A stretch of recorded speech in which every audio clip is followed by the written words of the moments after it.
Assalamu alaikum wa rahmatullahi wa barakatuh. Okay, another very ardent researcher, and let's just see what he's got to say.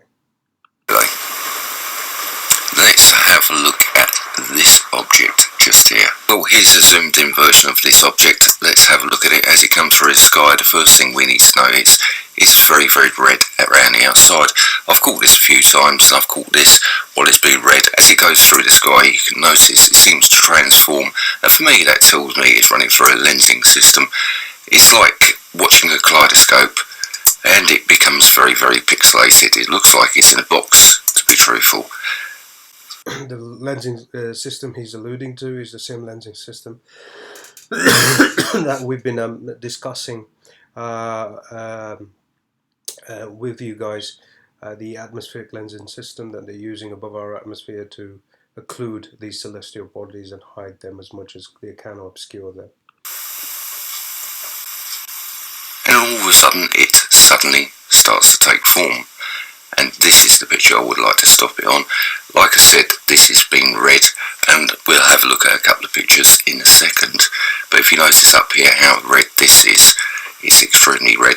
You've got an object just there, we've got an object in the centre, and we've got objects all the way round.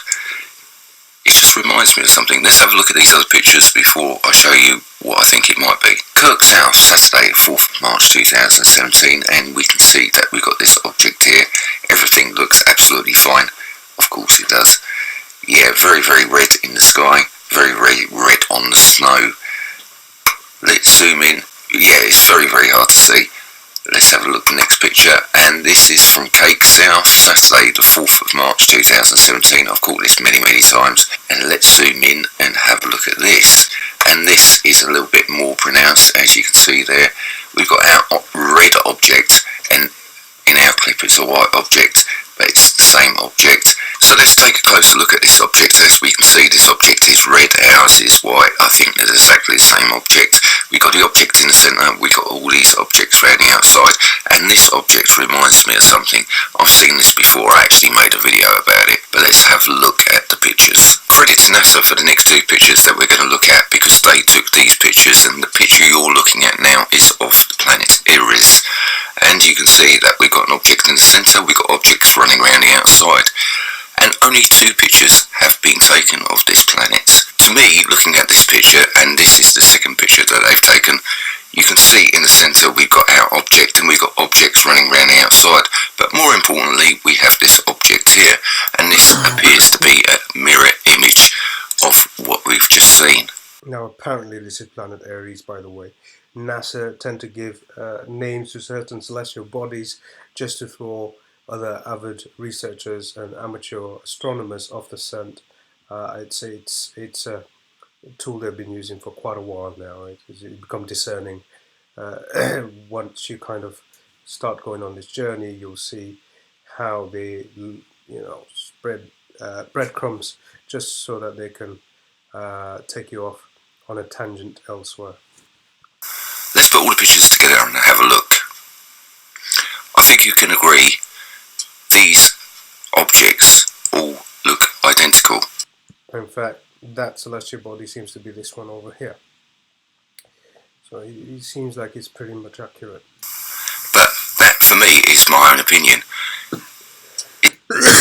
All of these celestial bodies are right now merged with our solar system, so we've got a trinary system. The primary star seems to be An-Najm Thaqib, and Allah subhanahu wa ta'ala knows best.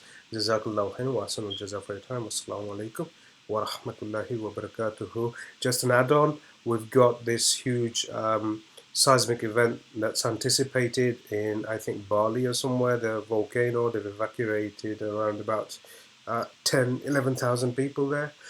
They're expecting the volcano to go off, and we're expecting a lot of seismic events in terms of earthquakes as well, and extreme weather. We're facing a huge coronal hole from our sun, and there's 3 huge sunspots as well, which are going to be earth facing soon. So a lot of space weather and a lot of coronal mass ejections are anticipated. If they do happen, it doesn't spell good news for us here down on the ground. I don't know whether any of you guys have been experiencing headaches and stuff of late. Again, that's to do with the coronal hole stream that we're facing and the coronal winds that are basically heading in our direction, unabated, unchallenged, directly entering through our atmosphere and causing havoc